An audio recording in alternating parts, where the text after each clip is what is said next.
सिंह चौहान। आइए हम आज देख रहे हैं अग्निवीर योजना। अग्निवीर योजना जो इंडियन आर्मी के अंदर नई लॉन्च की गई थी मोदी सरकार 2.0 के अंदर, अब मोदी सरकार 3.0 के अंदर इस योजना में कुछ चेंज किए जा रहे हैं। तो वो क्या चेंजेस है आइए हम देखते हैं। तो दोस्तों, भारतीय सेना द्वारा एक इंटरनल सर्वे किया गया है जिसमें 5 बड़े बदलाव की उसमें घोषणा की हो सकती है। तो ये युवाओं के लिए काफ़ी अच्छी खबर रहने वाली है। और वो 5 क्या बड़े बदलाव है, ये क्या बड़ी खबर है, आइए इन जो भी ये प्रावधान और जो बदलावों के बारे में बात की गई, इन बदलावों के बारे में मैं आपको बताने वाला हूँ। तो एक एक करके हम सारे बदलावों को देखते हैं। सबसे पहले इनका रिव्यू ले लेते हैं। 5 बड़े बदलाव क्या है। तो पहला बदलाव है आपके अग्निवीरों का प्रतिशत बढ़ाना। दूसरा है सेवा अवधि 7 से 8 साल करना, ये एक काफ़ी मेजर पॉइंट है। इसके बाद में तकनीकी क्षेत्रों में भर्ती की आयु को बढ़ाना, जो टेक्निकल फील्ड्स वगैरह है, आगे बताऊंगा मैं। विकलांगता भुगतान और नौकरी खोजने में सहायता करना और निर्वाह भत्ता करना। तो ये 5 पॉइंट के ऊपर आज हम इस वीडियो में डिटेल में बात करने वाले हैं। तो आइए देखते हैं एक एक करके सारे पॉइंट। तो दोस्तों, पहला पॉइंट है अग्निवीर योजना के अंदर अग्निवीरों का प्रतिशत बढ़ाना। जैसा कि आपको ध्यान है कि पिछली बार जब ये योजना लागू की गई थी तो 25% लोगों को ही वो हिस्सा रख रहे थे। मतलब 100 आदमी लिए तो 25 आदमी रहेंगे, बाकी 75 को वो घर भेज देंगे 12 लाख रुपए लेके।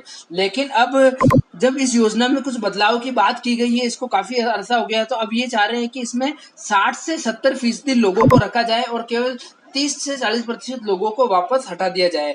तो ये काफी बड़ा बदलाव है कि अब जो 100 बच्चे जो अग्निवीर में लगेंगे उसमें से 60 तो 70 वहीं रहेंगे। तो ये इस योजना के अंदर काफी स्टेबिलिटी आएगी, जो कि आप इस पॉइंट के अंदर देख सकते हैं। अगले पॉइंट की हम बात करते हैं।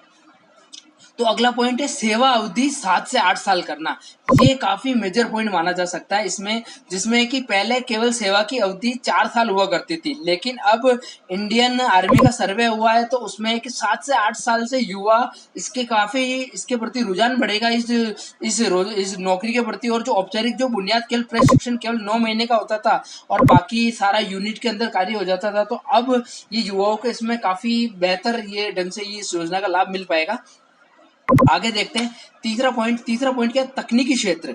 तकनीकी क्षेत्र में भर्ती की आयु बढ़ाना। जैसे कि आप जानते हैं कि सेवा में 17 साल से लेके 21 साल की आयु में अग्निवीरों को रखा जाता है, जिसमें सेना, सिग्नल, एयर डिफेंस, इंजीनियर, तकनीकी हथियार भर्ती के लिए उम्र की सीमा अब 21.5 से बढ़ा के 23 साल तक कर दी। तो अब 23 साल तक के युवा भी इसमें भर्ती हो पाएंगे।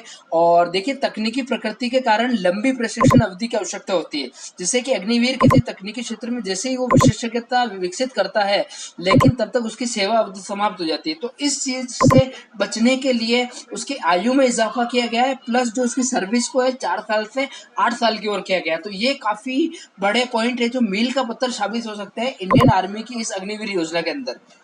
आगे हम बात करते हैं अग्निवीर योजना का अगला पॉइंट है विकलांगता भुगतान और नौकरी खोजने में सहायता। बहुत बार देखा जाता है कि सेना में लोग नौकरी के दौरान या युद्ध में या किसी भी तरह की एक्सीडेंट में वहां पे उनको दिक्कत आ जाती है, लेकिन अब उसके बाद में उनका क्या किया जाए। तो वो चाह रहे हैं कि जो प्रशिक्षण के दौरान जो विकलांग हो गए युवा है या पेशेवर, कोई एक ऐसी एजेंसी बनाए जिसके तहत कि उनको आगे के लिए कुछ जो भविष्य की क्या नौकरी वो कर सकते हैं या कैसे वो अपना घर चलाए, तो उसके लिए एक मार्गदर्शन के रूप में एक ऐसी एजेंसी विकसित करने का इसमें सुझाव रखा गया है। और इसका आखिरी और मेन पॉइंट देख लेते हैं, निर्वाह भत्ता। कि अब सेना से अगर किसी परिवार का व्यक्ति गया है और युद्ध में अग्निवीर की मृत्यु हो जाती है, तो परिवार के सदस्यों को अब जीवन गुजारने के लिए कुछ रुपए पैसों की आवश्यकता होगी। तो जो भत्ता चाहिए होगा, तो उसको भी सरकार इस चीज में ध्यान रख के शामिल करने की योजना बना रहा है। तो ये 5 पॉइंट है जो इंडियन आर्मी की इस नई योजना अग्निवीर योजना में काफी अच्छे साबित हो सकते हैं और युवाओं को एक मोटिवेशन मिलेगा इस योजना में आगे से आगे बढ़ने के लिए। तो ये थी दोस्तों अग्निवीर योजना, जिसके बारे में आपने ये 5 पॉइंट जाने। और ये जो वीडियो आपने अंत तक देखा उसके लिए थैंक यू वेरी मच। और चैनल को लाइक, शेयर और सब्सक्राइब करना ना भूलें। ऐसी इंफॉर्मेशन वीडियो के लिए आप चैनल से बने रहे। मिलते हैं अगले वीडियो में। जय हिंद, जय भारत।